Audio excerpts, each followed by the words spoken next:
اعوذ باللہ من الشیطان الرجیم بسم اللہ الرحمن الرحیم۔ ہم دنیا میں ایسی زندگی گزار رہے ہیں جیسے ہمیں مرنا ہی نہیں۔ بہت ہی دلچسپ بیان مولانا فہیم صاحب کا۔ ہمارے چینل کو ڈیلی بیس پہ وزٹ کرے اور چینل کو سبسکرائب کرے۔ میرے بھائی اور بزرگوں، آج تو فضا ایسی بن گئی کہ جیسے ہمیں اس دنیا میں ہی رہنا ہے۔ مغل بھائی صاحب رحمۃ اللہ علیہ کے ہم نے ہر طرف جینے کی فضا بنائی ہوئی ہے۔ بلڈنگ ایسی بنا لو، چیزیں ایسی بنا لو، گاڑیاں ایسی لے لو، فلاں چیز ایسی کر لو، جینے کی ایک عام فضا بنی ہوئی ہے۔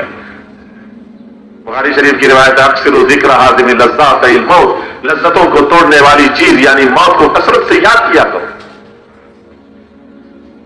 حضرت حسین ابن علی رضی اللہ تعالیٰ فرماتے ہیں کہ ایک دن رسول اللہ صلی اللہ علیہ وسلم تشریف لائے اور منبر پہ کھڑے ہوئے، صحابہ سامنے بیٹھے تھے۔ آپ نے فرمایا ایھا الناس کأن الموت فی علی غیرنا کتب۔ صحابہ کو 1400 سال پہلے کہ اے لوگوں، صحابہ سے خطاب کر کے کہہ رہے ہیں، وہ قیامت تک کے آنے والے انسانوں کو کہہ رہے ہیں، اے لوگوں تم تو دنیا میں ایسے جی رہے ہو جیسے موت ہم پر نہیں، ہمارے علاوہ اوروں کے لیے لکھی گئی ہے، ہم پر نہیں آئے گی موت۔ کأن الموت فی علی غیرنا کتب۔ آئے دن سن رہے وَكَأَنَّ الْحَقَّ فِيهَا عَلَى غَيْرِنَا وَجَبْ۔ اور دنیا میں ایسے رہ رہے ہیں جیسے جو اللہ کے احکامات ہیں، جو اللہ کے بتلائے ہوئی چیزیں ہیں، وہ حق ہم پر نہیں ہے، اوروں کے لیے ہے۔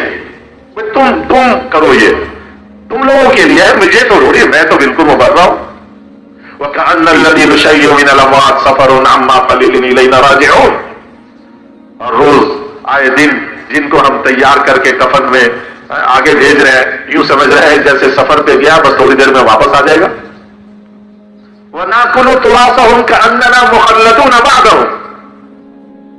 اور اس کے چھوڑے ہوئے مال و متاع ترکے پر ایسے ٹوٹتے ہیں، ایسے جھگڑتے ہیں، ایسے لڑتے ہیں کہ جیسے ہمیں تو ہمیشہ ہم نے ہمیشہ رہنا ہے، وہ مرنے والا گیا ہے، اور کوستے ہیں اس مرنے والے کو کہ مرنے والا ایسا چھوڑ کر گیا کہ ہمارے خاندانوں میں جھگڑے پڑ گئے۔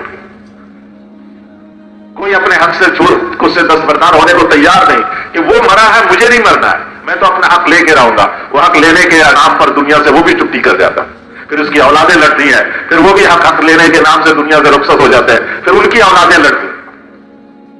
ایک ہی بیٹا تھا، حاجی صاحب کو بڑا محبت تھی اس سے، اکثر ان کی والدہ، وہ بھی حاجی صاحب کے خاندان کی تھی، فون کرتی رہتی تھی، وہ انتقال کر کے سب۔ وہ بیٹا باہر ایک ملک میں رہتا تھا، وہاں سے آیا، مجھے فون کیا تو میں نے کہا جی آ جائیں، میں دروازے پہ بھیجتا ہوں لڑکے کو۔ وہ خیر آ گیا، حاجی صاحب ملے، بڑے خوش ہوئے حاجی صاحب۔ وہ باتیں بہت محبت کی باتیں، بچپن سے اس کو حاجی صاحب نے وہ کیا تھا، اور ان کے والد بھی بہت قابل، پاکستان کے بہت نامی گرامی ہستی تھے وہ۔ تو حاجی صاحب نے کہا کہ بھائی وہ تمہارے جو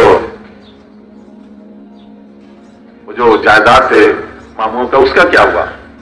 تو وہ ہنسنے لگے، کہنے لگے کہ حاجی صاحب نے پھر مجھے سنا ہے، کہنے لگے کہ 3 ماموں تھے، ایک جائیداد پر ان کا جھگڑا تھا تینوں ماموں کا، تو ایک ہی گاڑی میں بیٹھ کر تینوں عدالت جاتے تھے، تینوں کا وکیل بھی ایک ہی تھا، تینوں ایک ہی گاڑی میں عدالت سے واپس آتے تھے، تینوں دنیا سے رخصت ہو گئے، وہ جھگڑا اولاد میں چل رہی ہے، اسی طرح چل رہی ہے۔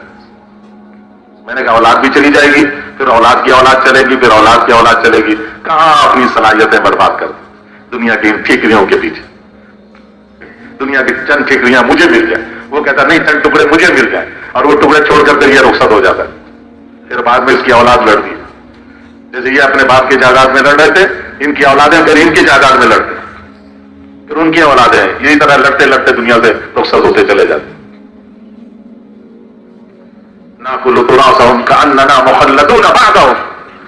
اپنے چھوڑے ہوئے میت کے مال متاع ترکے پر ایسے لڑتے ہیں، ایسے کھاتے پیتے ہیں جیسے ہمیں تو ہمیشہ رہنا ہے، وہ مر گئے، مجھے مل جائے، میرے ساتھ ہی ہمیشہ رہے گا۔